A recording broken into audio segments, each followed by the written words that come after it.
Donald Trump recently attended the Pope's funeral, and we pretty much covered how embarrassing that entire ordeal was for Donald Trump. However, what a lot of people don't know is that after the funeral, Donald Trump did something incredibly disrespectful, and somehow everyone missed it. How's it going? My name is Hunter Avalone with Occupy Democrats. Welcome back to another video. Now, Donald Trump's traveling circus only gets worse every single day. It's getting so bad that now even former members of Trump's first term are speaking out against the president's insane tariffs. Gary Kahn, who worked with Trump on his first term, had this to say. The other thing we need to understand about tariffs, and I think this is obvious, is tariffs are highly regressive, meaning that poorer people end up paying a disproportionate percentage of the tariffs because they spend 100% of their paychecks on goods. So they're going to Walmart, they're going to their stores, they're buying goods with their paycheck. Wealthier people save a bigger percentage of their paycheck. So the tariffs are going to affect the poorer people more. Unsurprisingly, Donald Trump's approval rating is also in the toilet. That's right, we covered just earlier how Donald Trump continues to slide lower and lower, now to historic lows when it comes to his approval rating. But as a result of these devastating numbers for Donald Trump, Newsmax is in full-blown cope mode. That's right, Newsmax is literally hosting their own online poll, meaning anybody from anywhere can just vote in it, to try and prove that actually everybody does love Trump. Not sure if you saw the news, but Fox News is claiming President Trump is actually declining in the polls. President Trump responded and said Fox News polls cannot be trusted. And now Newsmax is conducting its own poll on President Trump's job performance. It takes just a minute to vote, so let us know if you think President Trump is doing a good job. We here at Newsmax want to know your opinion, so make your voice heard and vote today.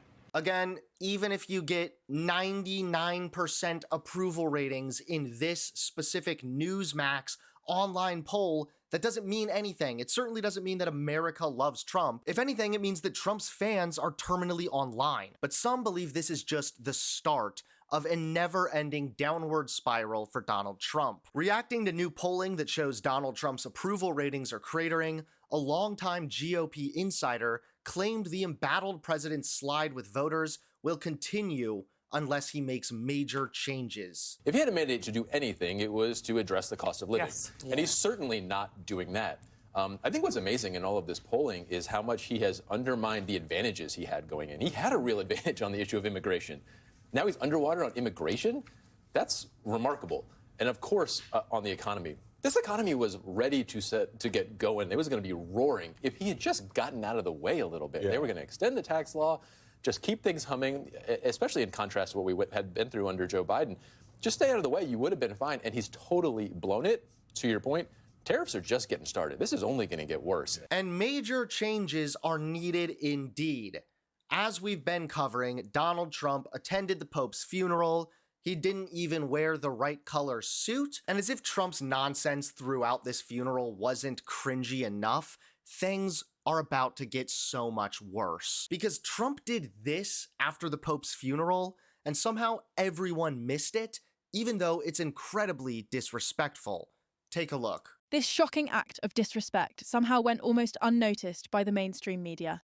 Donald Trump rushed out of Pope Francis's funeral early, just so he could make it back to his New Jersey golf resort before the end of the day.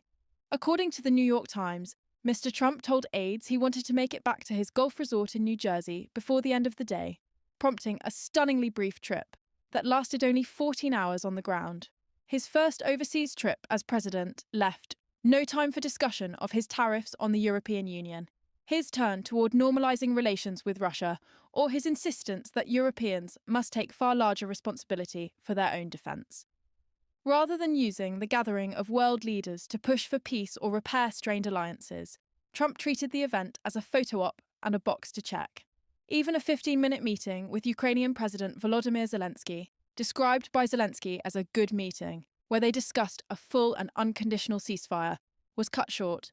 Plans for further talks were abruptly cancelled, with a Ukrainian spokesman blaming the very tight schedules of the presidents. Though reporting makes clear it was Trump's personal urgency to return to golfing that ended diplomacy prematurely.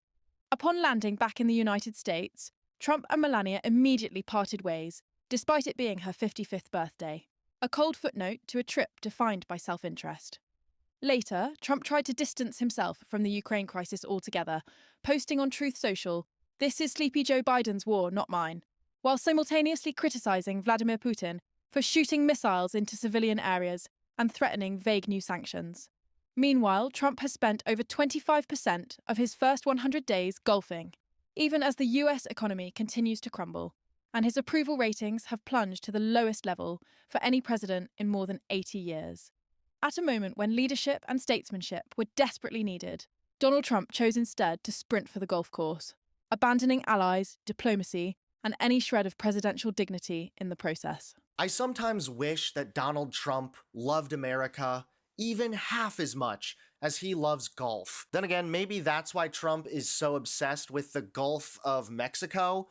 Trump, buddy, it's not a golf course, it's a part of the ocean. So all in all, we have a president who disrespects the Pope in favor of golf, disrespects the American Constitution, and disrespects Americans everywhere. Trump is an embarrassment, and I really hope that this is his last term. I can't believe I'm saying that unironically.